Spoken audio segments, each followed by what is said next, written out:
오늘 우리가 함께 읽은 성경의 말씀에서 예수님이 천국에 대해 말씀하시죠. 천국이 여기 있다 저기 있다 말하는 사람들이 있었나 봅니다. 그러나 예수님은 천국은 너희 마음에 있다 그렇게 말씀하시죠. 그런데 너무 기가 막히게도 지옥도 역시나 우리 마음속에 있습니다. 결국 우리 마음에 천국과 지옥이 있다라고 하는 거예요. 이 마음을 주님이 다스려 주시면 천국이 되고요, 그 주님을 잃어버리면 지옥이 됩니다. 우리가 찬양할 때도 말씀드렸지만 우리가 세상을 살다 보면 사람은 한 치 앞을 보지 못해요.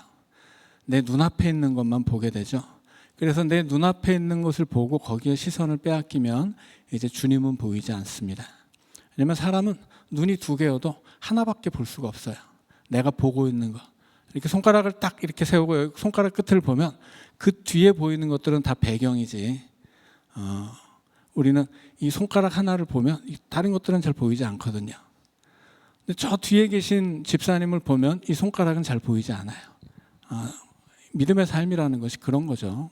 우리가 예수님을 보게 되면 세상의 것들이 별것 아닌 것처럼 보이고, 예수님을 보게 되면 내게 다가온 문제가 작게 보이는데, 일단 시선을 빼앗겨서 내게 닥쳐온 것들을 먼저 보면 어떤 내가 가지고 있는 것이 크게 보이고, 또 내가 없는 것이 크게 보이고, 내가 아픈 것이 크게 보이고, 내가 실패한 것이 크게 보이죠. 그러면 이제 그때부터 우리의 인생은, 또 마음은 지옥이 되는 거예요. 결국은 천국도 우리 안에 있지만 지옥도 우리 안에 있습니다. 그래서 예수님이, 그러나 나와 함께 계신 예수님을 보면 그 예수님이 우리의 마음을 다스리시고 그 예수님이 내 가정과 내 인생을 다스려 주시면 그때는 천국이 되는 거죠. 근데 우리는 예수님이 천국이 너희 안에 있다라고 말씀하시잖아요. 그러면 이미 우리는 천국을 가지고 사는 거예요. 그런데 천국을 가지고는 있지만 실제로 우리 육신은 어디에 있어요? 천국이 아니라 세상에 있는 거죠. 그래서 우리는 두 나라를 동시에 살고 있는 거예요. 우리에게는 천국도 있고 이 세상도 있어요. 천국을 바라보면 이 세상을 천국같이 사는 것이고, 지옥, 이 세상을 바라보면 천국이 있어도 지옥같이 살아갈 수 있는 거죠. 그런 면에서 오늘 우리가 함께 부른 찬양이 굉장히 때로는 정말 이것이 지옥이 아닌가 싶은 그런 상황에서도 우리의 삶을 천국으로 만들어주는 찬양이에요. 자, 내 영혼이 은총입어라고 하는 찬양을 제가 여러분들에게 불러드리려고 합니다. 제가 잘해서 불러드리는 것이 아니고 제가 불러드릴 테니까 가사를 잘 생각해 보시라고 하는 거예요. 우리는 어떤 때는 그냥 찬양을 그냥 불러요. 그냥 뭐 유행가를 부르듯이 혹은 내 18번 가요를 부르듯이 그렇게 부를 때도 있어요. 그러나 찬양은 가사가 중요하죠. 찬양은 못 불러도 되고 좀 틀려도 돼요. 그런데 이 찬양이 내 고백이 되지 않으면 의미가 없습니다. 그래서 내 영혼이 은총 입어, 이 찬양의 가사를 여러분 유심히 한번 살펴보시라고 제가 좀 목 상태는 별로 안 좋지만 여러분들에게 한번 불러드릴 테고요. 또 나중에는 우리가 같이 한번 부르도록 하겠습니다. 반주해 주시죠.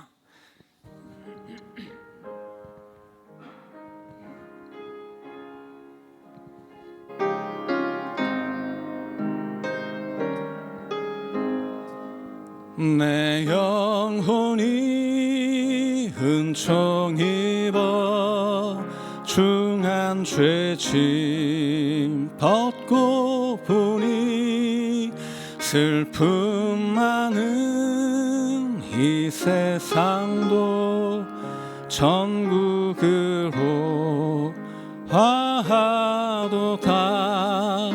할렐루야 찬양하세. 내 모든 죄 사함받고 주 예수와 동행하니 그 어디나 하늘나라 주의 얼굴 뵙기 전에 멀리 뵈던 하늘 내 마음속에 이루어지니 날로 날로 가깝도다. 할렐루야 찬양하세. 내 모든 죄 사함받고 주 예수와 동행하니 그 어디나 하늘나라 높은 산이 거친 들이 조막이나 궁궐이나 내 주 예수 모신 곳이 그 어디나 하늘나라. 할렐루야 찬양하세. 내 모든 죄 사함받고 주 예수와 동행하니 그 어디나 하늘나라.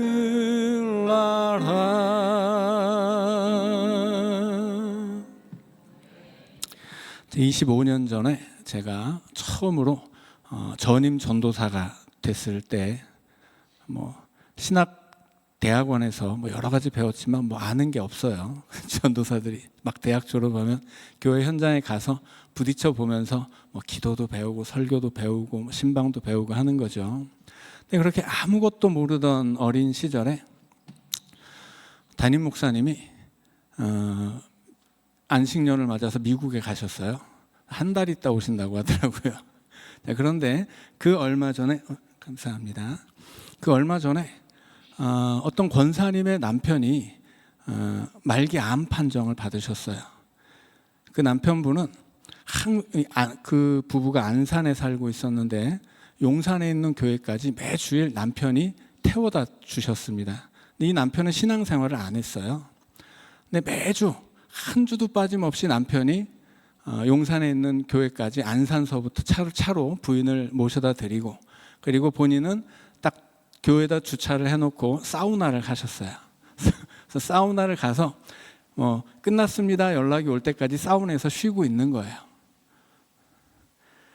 그렇게 계속 신앙생활은 안 하고 그냥 교회 문턱만 밟고 가셨던 분인데, 그분이 말기암 판정을 받고 3개월이 남았다는 시한부 판정을 받았습니다. 그리고 한 2달쯤 이후에 이제 목사님이 미국으로 가시고 미국에 한 달 살이를 하러 가신 거예요. 안식년을 맞아서. 그리고 이제 한 달 동안 제 몫이 됐죠. 그래서 제가 새벽 기도를 마치면 그분이 분당에 있는 삼성병원에 입원해 계셨는데, 날마다 새벽 기도를 마치면 1시간 운전해서 그리로 갔어요. 근데 제가 굉장히 대단히 열심히 있고 믿음이 좋아서 1시간씩 걸려서 거길 갔던 것은 아니었어요. 그때 제가 처음으로 면허를 땄습니다. 근데 담임 목사님이 자동차를 놓고 미국에 가셨어요. 아싸, 이것은 기회다. 운전을 하고 싶은 마음에 제가 이제 핑계를 찾다가 이것은 정말 좋은 일이구나. 누이 좋고 매부 좋고 집사님 좋고 권사님 좋고 나도 좋고, 그래서 새벽 기도가 끝나면 운전하는 재미로 분당에 있는 서울대 병원에 날마다 갔어요. 근데 날마다 가면 이제 같이 만나서 복음도 전하고 또 찬양도 불러드리고 또 기도도 해드리게 되겠죠. 사실은 저는 그때만 해도 지금처럼 이렇게 설교를 잘한다거나 성경을 깊이 연구했다거나 이런 게 아니었어요. 저는 그때만 해도 정말 설교 한번 하려면 막 온몸이 땀에 젖을 정도로 긴장을 해야 됐었고, 성경이라고 하는 것을 학교에서 조금 배웠지 제가 깊이 연구한 시간도 없었고, 기도라고 하는 것도 제가 얼마나 기도를 해봤겠어요. 그냥 저 혼자 저를 위해서만 기도하다가 이제 남을 위해서 기도해야 되는데 모든 게 너무 낯설었어요. 그런데 정말 놀랍게도 그렇게 날마다 새벽 기도가 끝나고 그 권사님의 남편을 신방했는데 2주일 후에 그 남편분이 병석에서 저한테 내 영혼이 은총 입어 찬양을 불러달라고 하셨어요.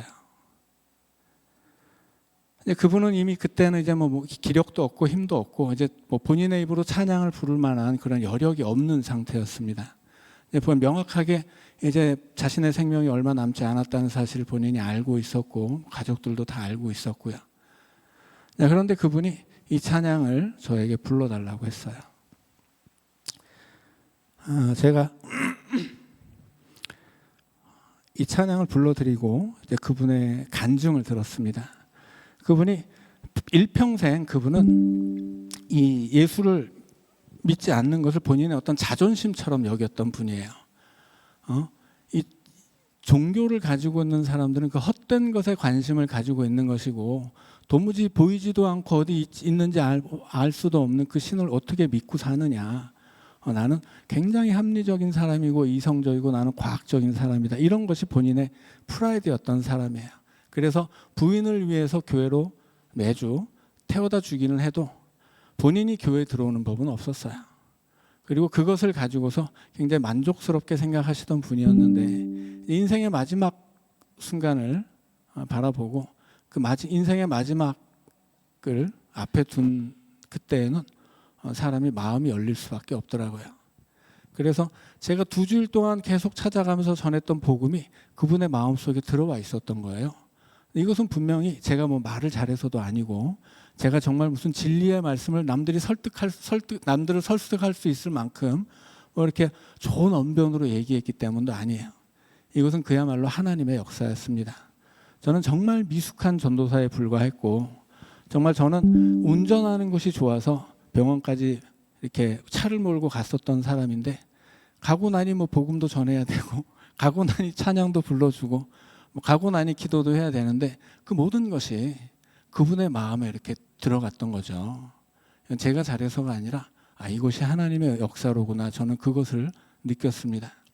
근데 그분이 그 병석에서 저에게 이야기하시기를 자기는 뭐 예수 믿는 사람들 아주 대단히 우습게 여기고 예수라는 건 없다라고 생각을 했었는데 이렇게 죽음을 앞에 두고 전도사님 이야기를 많이 듣고 또 성경도 읽어보고 했더니 뭔가 내가 부정이었던 것들을 이제는 믿게 되었습니다. 그리고 예수를 믿게 되었더니 이제는 죽음이 두렵지 않게 되었습니다. 그렇게 이야기를 하셨어요. 이 죽음이라는 것이 사람 앞에 다가올 때는 처음에는 부정하죠. 그리고 분노하기도 하고 그런 과정들을 거쳐서 수용하게 되지만 여전히 낙심한 채로 여전히 두려운 채로 그 죽음을 목도하게 돼요. 그런데 예수를 믿게 되니까 죽음이 두렵지 않다라고 하는 거예요. 그리고 심지어 내가 암에 걸려서 죽음을 맞이하게 되는데 나는 이 암이라고 하는 것에도 감사하게 되었다.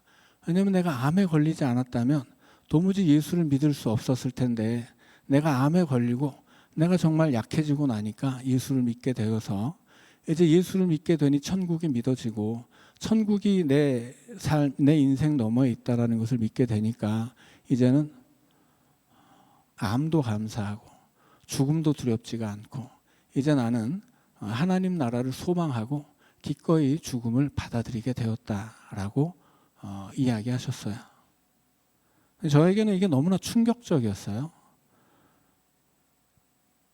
그래서 저는 오히려 이제 그분을 통해서 너무 큰 은혜를 받고 정말 이것이 하나님의 은혜로구나 하는 이제 생각을 하게 된 거죠. 그래서 그 후부터는 제가 누군가 돌아가신 분이 있으면 거의 매일 찾아가는 것이 이렇게 제 목회가 되었어요. 그래서 실제로 많은 이 교우들이 제가 이제 뭐 목포 연동교회 부임하기 전에는 부목사였지만 제가 맡고 있는 교구 안에서 죽음을 앞두고 있는 분들이 계시면 굉장히 많이 찾아갔어요. 그리고 믿지 않는 분들도 찾아가서 계속 복음을 전했어요. 그런데 정말 복음을 전하면 이 사람이 건강하고 뭐 여유 있을 때는 복음을 받아들이지 않던 분들이 그렇게 죽음을 앞두고 복음을 전하니까 그 복음을 영접하고 구원받더라고요. 그래서 어떤 다른 교회에서 또 같은 경우가 있었어요. 그분은 정육점을 하는 분이었는데 아주 가난한 시골에서 7형제의 막내로 태어난 남자 집사님이었어요. 이름 이제 뭐 직분은 집사님이지만 교회에 나온 적은 없어요. 그냥 한 번 나와가지고 직분, 그 집사란 직분을 걸어놓고 그냥 본인 일을 했었는데 정육점을 하시던 집사님이었어요. 근데 이제 어릴 때 너무 가난하게 자라서 가난한 집의 7째 막내니까 먹을 게 있어도 형들한테 빼앗겼던 거예요. 그래서 어릴 때는 형들한테 뭐 많이 맞기도 하고 뭐 이 먹을 것이 있으면 다 형들 몫이지 본인 몫은 없었다고 그래요. 이제 커가지고 정육점을 하니까 이제 너무 좋은 거죠. 고기도 날마다 먹고 돈도 꽤나 벌었어요. 그런 삶에 만족하고 예수는 멀리하고 살았었는데 이 양반도 말기 암 판정을 받았어요. 이게 참 안타까운 것이 뭐 한 1년쯤 남았을 때 그런 판정을 받아도 아쉬울 텐데 고작 한두 달 남겨놓고 당신 이제 얼마 못 삽니다. 이제 삶을 정리해야 됩니다라는 이야기를 이제 듣게 된 거죠. 이 양반은 너무 낙심하고 또 실망하고 화도 나고 병원에 입원해 있었는데 그분도 이제 날마다 제가 찾아갔죠. 그분의 부인은 굉장히 열심히 있는 집사님이셨어요. 그래서 그분이 이제 그 서울의 시립병원에 입원해 계셨는데 이제 거기도 이제 날마다 찾아가서 또 예전에 이제 기억이 있으니까 이분한테도 이제 복음을 전해야 되겠다. 복음을 전했어요. 복음을 전하고 찬양도 불러주고 기도도 해드리고 평소 같으면 그 주먹이 제 이 얼굴 이 머리보다 더 큰 분이에요. 이게 어려서부터 고생도 많이 하고 일을 많이 하는 분이라 손이 정말 소뚜껑 같은 분인데 그렇게 얌전하게 아프니까 그렇게 얌전하게 그냥 제 얘기를 듣고 있더라고요. 결국 그분도 한 열흘인가 2주일인가 그 정도 있다 이제 또 그날도 이제 병실에 갔는데 이분이 그 병실에서 막 뛰고 있는 거예요. 막 뛰고 있으면서 그 침대 위로 올라가서 막 뛰면서 막 할렐루야 막 이러면서 손을 흔들고 제가 들어갔는데 그러고 있더라고요. 그래서 이게 무슨 일입니까? 라고 했더니 자신이 어젯밤 잠을 자는데 하나님이 천국을 보여줬다고 하는 거예요. 그래서 내가 목사님 말씀을 듣고 뭐 좀 믿어지기도 하고 또 좀 안 믿어지기도 했었는데 하나님이 꿈에 나에게 천국을 보여주고 그 천국 문을 열어주셨다고 하는 거예요. 그래서 기뻐서 그렇게 뛰었다고 얘기를 하시더라고요. 그때도 부른 찬양이 이 찬양이었어요. 내 영혼이 은총 입어. 죽음을 앞에 두고 하나님이 천국을 보여주셔서 그 집사님의 마음을 열어주시고 이 찬양이 그분의 진짜 믿음, 그분의 진짜 고백이 되게 하신 것을 이제 보았습니다. 저에게 이 찬양은 정말 너무나 이 큰 간증들이 있는 그런 찬양이에요. 그래서 우리가 뭐 그런데 이 찬양이 그분들만의 찬양이냐 하면 꼭 그런 것은 아니죠. 우리도 세상을 살면 어느 때는 병들어 있고 또 어느 때는 뭐 가난하기도 하고 어느 때는 좀 외롭기도 하고 뭐 힘들 문제들도 많잖아요. 그런데 그때마다 우리가 내 영혼이 은총 입어 중한 죄짐을 벗고 보니 죄짐을 벗는다는 것은 내가 벗은 게 아니죠. 예수님이 벗겨주신 거예요. 내 죄짐을 벗겨주기 위해서 예수님이 죽어주신 거죠. 그래서 그렇게 내 영혼이 예수 그리스도의 은총을 입고 보니 이 세상에 슬픔이 정말 많지만 그러나 천국으로 화한다. 내 삶이 천국이 되어간다. 이제 그런 고백이잖아요. 주의 얼굴을 뵙기 전에는 멀리 있던 하늘나라였어요. 하나님 나라가 있는지 없는지도 모르겠고 그냥 천국이라고 하는 건 그저 죽어서나 가는 먼 나라였는데 우리가 예수님을 보게 되면 어떻게 돼요? 그 나라가 내게로 다가와요. 내가 그 나라를 가는 게 아니라 그 나라가 내게 다가옵니다. 그리고 그 나라가 내 마음속에 이루어져요. 천국이. 여전히 나는 아프고 여전히 내 삶에 문제가 많아도 우리는 천국에서 아픈 것이고 우리는 천국에서 그 문제를 짊어지고 있는 거예요. 그래서 우리는 두 나라를 살고 있다고 하는 것입니다. 내 육신의 나라에는 짐도 많고 문제도 많아요. 그러나 내 믿음의 나라는 내 영혼의 나라는 하나님 나라입니다. 근데 내가 주님의 얼굴을 뵙고 나면 이제 그 나라가 날마다 내게 가까이 다가오고 그 나라가 나의 것이 되는 거예요. 아픔 중에서도 나는 천국을 만나고 내 가난 속에서도 내가 천국을 누리는 거죠. 천국을 누린다는 것은 뭐 아픔이 없어지고 가난이 내가 부자가 되고 그런 얘기가 아니거든요. 우리는 내 육신의 조건은 어느 때나 똑같고 우리는 여전히 부족하고 내 삶에 여전히 문제가 많더라도 우리는 이 찬양 안에서 그 내게 다가온 천국을 다시 한번 깨닫고 고백하게 되는 것입니다. 우리 이 높은 산의 거친들이 초막이나 궁궐이나 이런 것들이 우리 삶의 조건들이죠. 우리는 그 모든 조건들에서 내 주 예수를 모신 곳이 그 어디나 하늘나라다라는 고백을 하게 되는 것입니다. 그래서 찬송가 해설이라는 제목으로 이제 우리가 찬송가를 이제 계속 불러 나갈 텐데, 뭐 이렇게 찬송이 어떤 것이다, 뭐 그 유래와 뭐 역사 이런 것들을 가르치기 시작하면 뭐 밑도 끝도 없이 많은 얘기를 할 수 있고, 저는 뭐 그런 얘기 뭐 잘할 수 있어요. 그런데 제일 먼저 저는 이 찬송을 자신의 고백으로 삼은 이 찬송의 가사가 정말 나의 고백이 되었던 그런 분들의 얘기를 여러분에게 들려드리는 것은, 우리가 뭐 찬송에 대해서 어떤 지식을 습득하는 것보다는 이 찬송이 우리의 고백이 되는 것이 더 중요하기 때문입니다.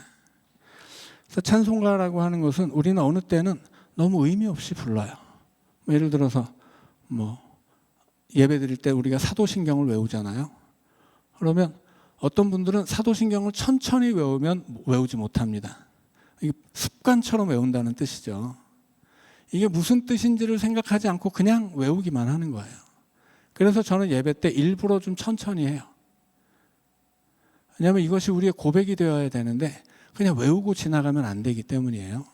주기도문도 마찬가지예요. 주의 기도도 얼마나 아름다운 내용, 이게 얼마나 중요한 기도예요. 근데 그냥 외우고 끝나요. 아무 의미, 이것이 무슨 뜻인지도 생각하지 않고. 그래서 저는 주의 기도도 천천히 읽어요. 그 의미를 생각해야 되기 때문에. 찬송가도 마찬가지예요. 찬송가도 자꾸 부르다 보면 이 찬송가가 그냥 아무 의미, 이 찬송가의 의미를 그냥 생각하지도 않고 그냥 부르는 노래가 돼요. 그러면 나중에는 자꾸 부르면 지겨워지거든요. 그런데 어느 때는 찬송을 계속 부르다 보면 눈물이 날 때도 있어요. 똑같이 찬송을 여러 번 부를 때 어느 때는 눈물이 날 수 있고 또 어느 때는 지루해질 수 있거든요. 지루하다는 건 무슨 뜻이겠어요? 아무 의미 없이 불렀다는 거예요. 그런데 이 찬양의 가사를 곱씹고 내 마음에 새기다 보면 눈물이 나요. 그때 찬양은 진정한 찬양이 되는 거죠. 그때 이 찬양은 하나님이 기쁘게 받으실 뿐 아니라 우리의 마음을 하나님을 향해 열어줍니다. 우리는 그 찬양이 열어준 길로 하나님을 만나게 되고 그 찬양이라는 통로를 통해서 하늘의 은혜를 맛보게 돼요. 그러면 이 찬양이라고 하는 것은 얼마나 큰 은혜의 도구가 되는지 몰라요. 그런데 이 찬양을 그냥 그저 그렇게 불러버리고 가사를 생각하지 않고 여기 내 마음을 담지 않고 이 찬양을 내 마음에 새기지 않으면서 부르면 이것은 그냥 아무것도 아닌 거죠. 그러나 이 찬양을 이 가사를 깊이 생각하고 내가 이 찬양의 가사를 통해서 이것을 내 마음에 새기고 이것을 내 고백으로 삼으면 정말 찬양만큼 좋은 것이 없어요.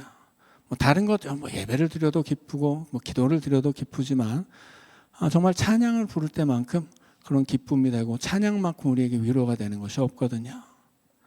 그래서 정말 이 찬양을 자신의 고백으로 삼고 이 세상에서 내가 병들었든 아니면 가난하든 이 세상에서 내가 정말 펄펄 살아있을 때뿐 아니라 죽음을 앞두고 있는 그때에도 내가 그 어느 곳이든 그 어느 때이든 내 주 예수를 모셨으니 나의 삶이 천국이다 라고 고백했었던 그분들과 함께 찬양을 불러보았더니 이 찬양이 정말 마음에 사무치더라고요.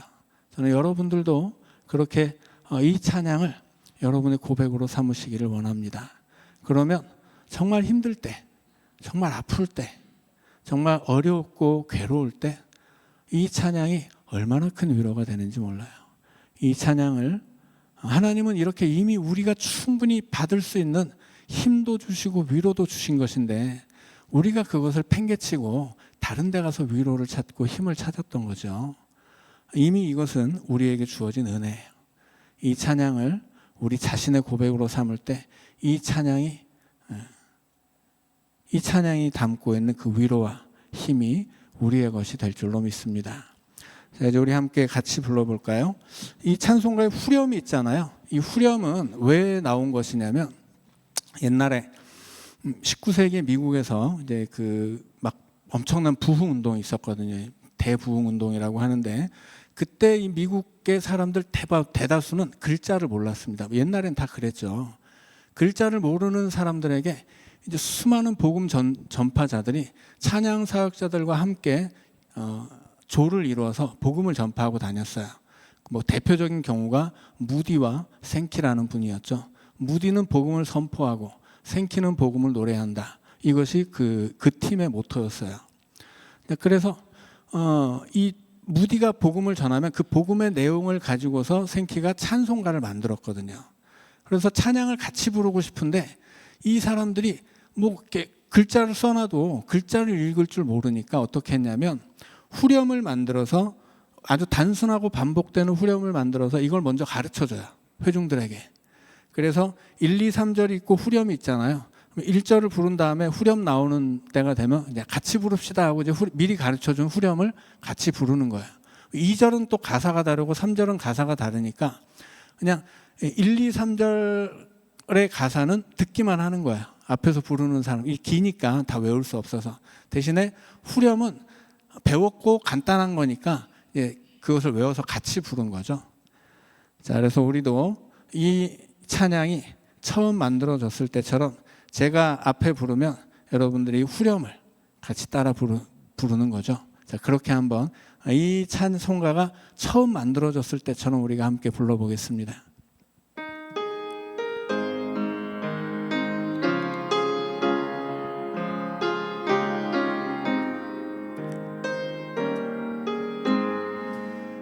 내 영혼이 은총 입어 중한 죄짐 벗고 보니 슬픔 많은 이 세상도 천국으로 화도다. 같이 부르죠. 할렐루야 찬양하세 내 모든 죄 사함 받고 주 예수와 동행하니 그 어디나 하늘나라 주의 얼굴 뵙기 전에 멀리 뵈던 하늘나라 내 마음속에 이루어지니 날로 날로 가깝도다. 할렐루야 찬양하세 내 모든 죄 사함 받고 주 예수와 동행하니 그 어디나 하늘나라. 다 같이 부르죠. 높은 산이 거친 들이 조막이나 궁궐이나 내 주 예수 모신 곳이 그 어디나 하늘나라.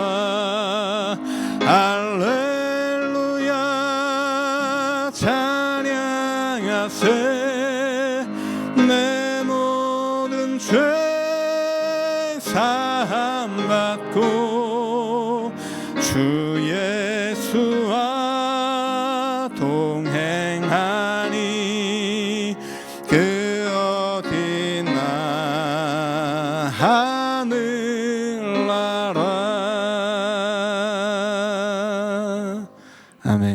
함께 기도하겠습니다. 우리 주님, 이 찬양이 우리의 고백이 되게 하여 주시옵소서. 정말 이 세상에 우리가 이 세상을 거친 들처럼 사는 사람들도 있고 높은 산에 오르는 것처럼 사는 사람들도 있지만, 그러나 주님을 모시면 그 어디나 하나님 나라인 것을 알게 하여 주옵소서. 우리 이 시간 함께 기도하겠습니다.